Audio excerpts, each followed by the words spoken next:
ገባሽ?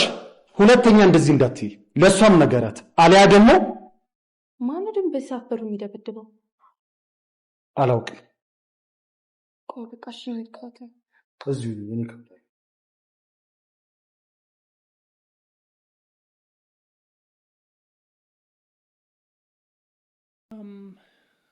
ሰላም የሐረግ ድራማ ፋሚሊዎች፣ የሐረግ ድራማ ቤተሰቦች እንዴት አላችሁ?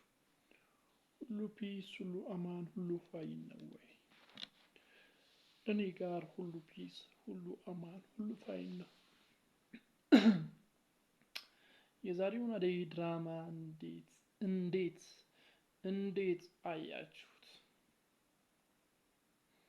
ዛሬ እንግዲህ ገኒ ከዛ ቤት ለመልቀቅ ያፌት ጋር ደውላ ያፌትን ስታወራው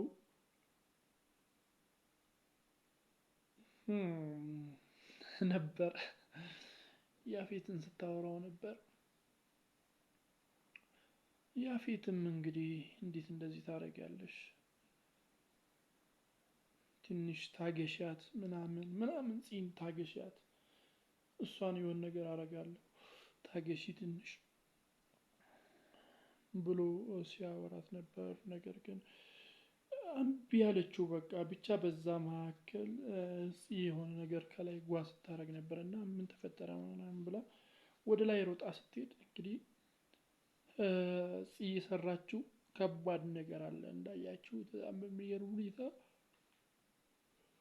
ወደ መታጠቢያ ቤት ውስጥ ስባ አስገብታ ዘግታባታለች ከኋላ ማለት ነው። ቤት ውስጥ ጋዝ ነገር ምናምን ጨምራለች፣ ብቻ ሰምቲንግ ጨምራለች። ከዛም በኋላ ያው እዛ ውስጥ የተጨመረው ነገር ሲያፍናት ነበር።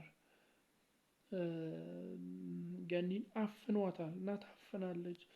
ስልኩ ሁላ መደወል አቅቷት ምናምን መጨረሻ ላይ እንደውም ዝርር ብላ ወድቃለች። ምን ታስባላችሁ? አሁን ምን የሚፈጠር ይመስላችኋል?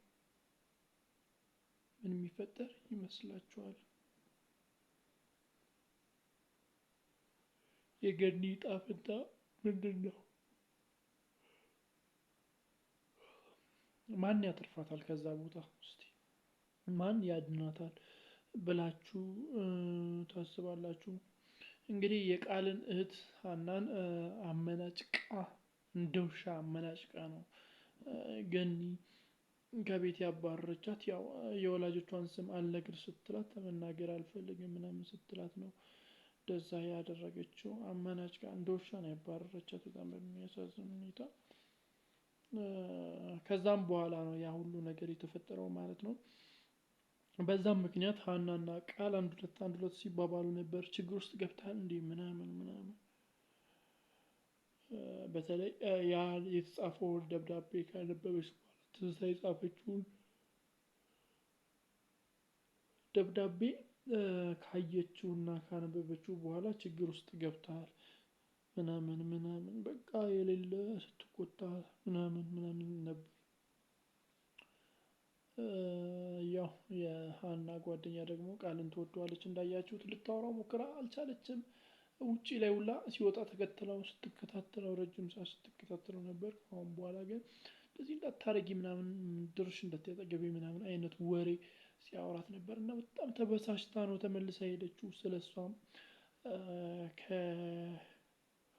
ከሀና ጋር ሲጨቃጨቅ ሲነታረክ ነበር። መጨረሻ ላይ እንግዲህ እንዳያችሁት እየተጨቃጨቁ እየተነዛነዙ ባሉበት ሰዓት የውጭ በር ተንኳኩቷል እና ማን ነው በዚህ ሰዓት ደግሞ በር የሚመታው ምናምን ስትል ልትወጣ ስትል ያው እኔ እወጣለሁ ቆይ ምናምን ብሎ እሷን አስቀራት። ከዛን ወጥቷል፣ ቃሉ ወጥቷል። ማን የመጣ ይመስላችኋል? ማን ነው በሩን ያንኳኳው? እስቲ ቀጣይ ክፍል ላይ ምን ይፈጠራል ብላችሁ ታስባላችሁ? የምታስቡትን ሀሳብ፣ አስተያየት፣ ግምት በኮሜንት መስጫ ሳጥን ላይ አስቀምጡልኝ። ለዚህ ቻናል ደግሞ አዲስ ከሆናችሁ ሰብስክራይብ በማድረግ የደወል ምልክቷን መጫን እንዳይዘነጋ። ባይ